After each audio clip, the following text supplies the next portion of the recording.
रह गया है? ये सवाल इसीलिए क्योंकि मध्य प्रदेश के एक गांव रायसेन की कहानी वक्फ पर कई तरह के सवाल खड़े करती है। किस तरह के सवाल खड़े करे जा रहे हैं और ये कहानी वक्फ को लेकर क्या कुछ बयां कर रही है, जरा इस रिपोर्ट के जरिए देखिए और समझिए।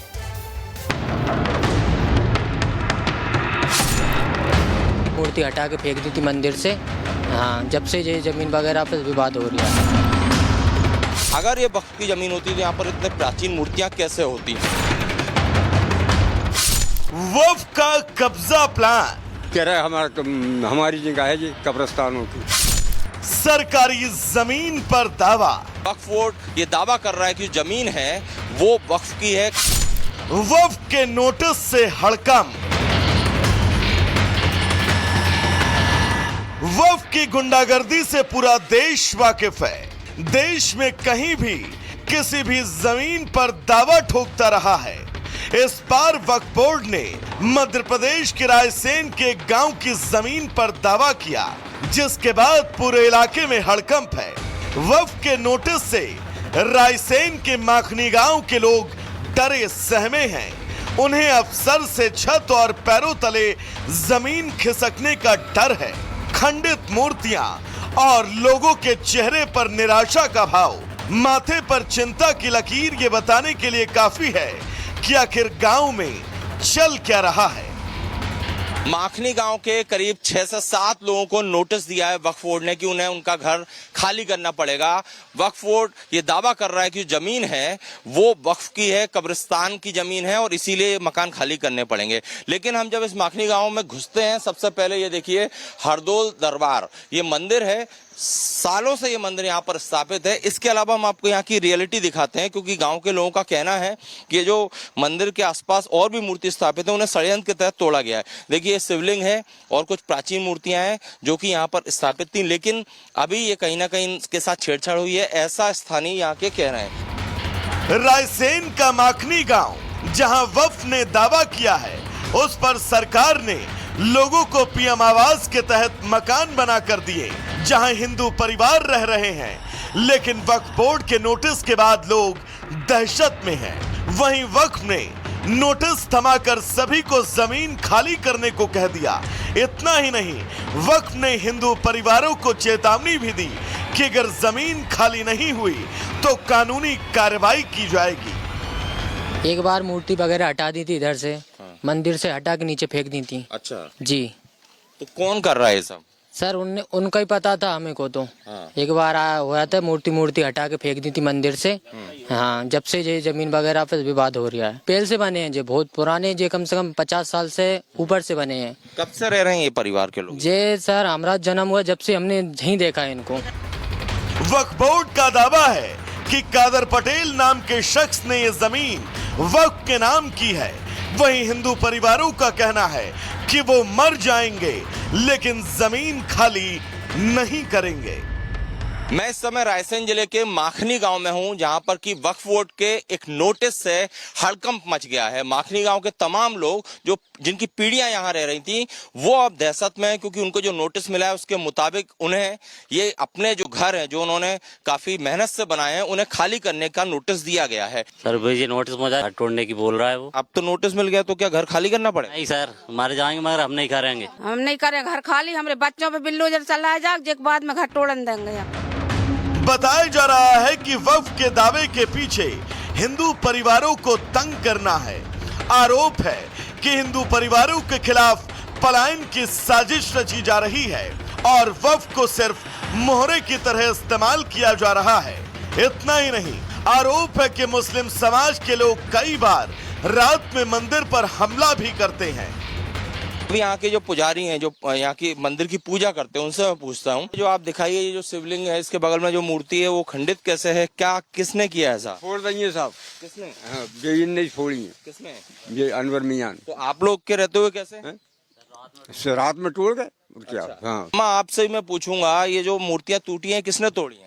जी अनवर हुसैन ने तोड़े हैं। तो पुलिस में कंप्लेंट नहीं करी? करी थी का कह रहे, खूब 4, 6, 8 दिन पुलिस बनी रही। बताइए क्या मूर्तियाँ कैसे टूटी हैं? मूर्तियाँ यही लोगों ने तोड़ी हैं। हमारे हिंदू धर्म में मूर्तियाँ नहीं तोड़ी जाती हैं, ताकि मुस्लिमों ने यहाँ पे मूर्ति तोड़ी है। यहाँ पे एक मुस्लिम जी का घर है, उनने यहाँ पे की मूर्तियाँ पूरी तोड़ी हैं। ऐसे में सवाल है कि क्या वक्फ बोर्ड की मनमानी ऐसे ही चलती रहेगी?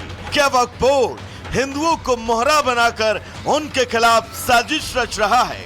वैसे भी रायसेन धर्मांतरण का एक बड़ा गढ़ बनता जा रहा है। Bureau report, Republic Bharat. चलिए आगे बढ़ते हैं, बात अब महाकुंभ की कर लेते हैं, क्योंकि प्रयागराज में दिव्य भव्य महाकुंभ का आयोजन हुआ, जिसका समापन हो चुका है।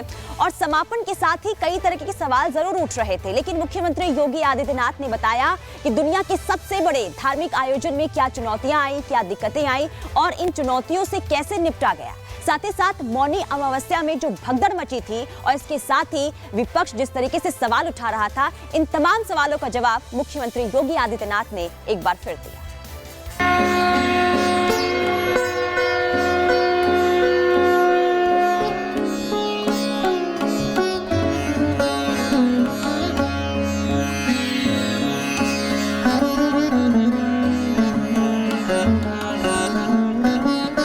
प्रयागराज में 66 करोड़ से ज्यादा श्रद्धालु और साधु संत महाकुंभ की भव्यता का गवाह बने और पूरी दुनिया ने भव्य और दिव्य महाकुंभ की न केवल सराहना की, बल्कि दुनिया के सबसे बड़े आयोजन को लेकर हैरानी भी जताई। हालांकि योगी सरकार के लिए यह आयोजन किसी चुनौती से कम नहीं था। महाकुंभ के समापन के 5 दिन बाद सीएम योगी ने इसको लेकर सभी सवालों का जवाब दिया। साथ ही ये भी बताया कि इस दौरान उन्होंने किन छोटी छोटी बातों का ध्यान रखा, उन्हें किन चुनौतियों का सामना करना पड़ा और उससे निपटने के लिए कैसे रास्ते बनाए। वहीं सीएम योगी ने महाकुंभ पर सवाल उठाने वालों को भी निशाने पर लिया और भगवत गीता का उदाहरण देकर बताया कि महाकुंभ को जिसने जिस रूप में देखा उसे वैसा ही नजर आया। श्रीमद् भगवत गीता एक बात कहती है कि ये यथा माम प्रबदन्ते तांस तथैव भजाम्यहम्। यानी श्रीमद् भगवत गीता में भगवान कहते हैं कि जो मुझे जिस दिश से देखता है, जिस रूप में भजता है, मैं उसको उसी रूप में दिखाई देता हूँ। जिसने जिस रूप में प्रयागराज को देखा, महाकुंभ को जिस रूप में देखा, उसको वही दर्शन वहां हुए भी। महाकुंभ में भागदौड़ को लेकर सीएम योगी ने 2 टूक जवाब दिया और बताया कि कैसे इन हादसों के बाद हालात को कंट्रोल किया गया। जो स्टैम्पेड की घटना घटित होती है, यह रात्रि को 1:15 बजे से यानी 1:15 से लेकर के 1:30 बजे के बीच में होती है। उस समय प्रयागराज मेला क्षेत्र में लगभग 4 करोड़ की भीड़ रहती है, लेकिन जैसे ही स्टैम्पेड की घटना घटित हुई, विदिन 15 मिनट के अंदर पब्लिक ने स्वयं ग्रीन कॉरिडोर दिया और उन सभी लोगों को हॉस्पिटल पहुंचाने में मदद भी की। एक चैलेंज था। अक्सर होता है जब इस प्रकार की स्थितियां आती हैं तो बहुत सारे लोग हाथ पैर छोड़ देते हैं और ये मान के चल लेते हैं कि अब जो होना होगा देखा जाएगा।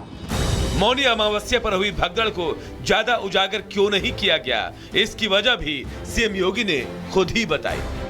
घटना पैनिक न हो इसलिए हमने उसको हॉस्पिटल तो लोगों को पहुंचाया, उनके उपचार भी करवाया, कुछ लोगों की दुखद मौत भी हुई, लेकिन हमने इसको बहुत हाईलाइट नहीं होने दिया पहले, क्योंकि घटना पैनिक न हो।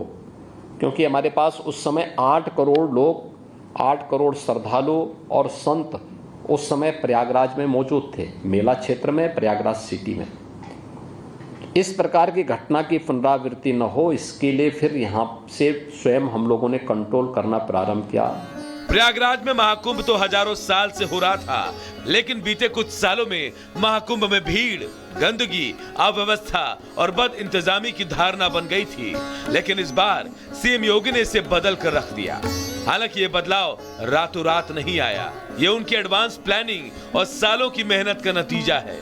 2019 में जब हम लोग प्रयागराज कुंभ का आयोजन कर रहे थे तो सिटी के अंदर के अतिक्रमण को हटाने के लिए जब हमने कार्य करना प्रारंभ कर दिया तो एक एक करके विरोध शुरू हुआ। कुंभ के ठीक पहले दिसंबर में मैंने प्रधानमंत्री जी का कार्यक्रम लिया, भव्य तरीके से आयोजन को करके जितने भी प्रयागराज सिटी के डेवलपमेंट के कार्य हुए थे, जब कार्य कंप्लीट हो गए तब वही सभी लोग मेरे बैठक में आए। उन्होंने कहा साहब बहुत अच्छा हो गया प्रयागराज तो।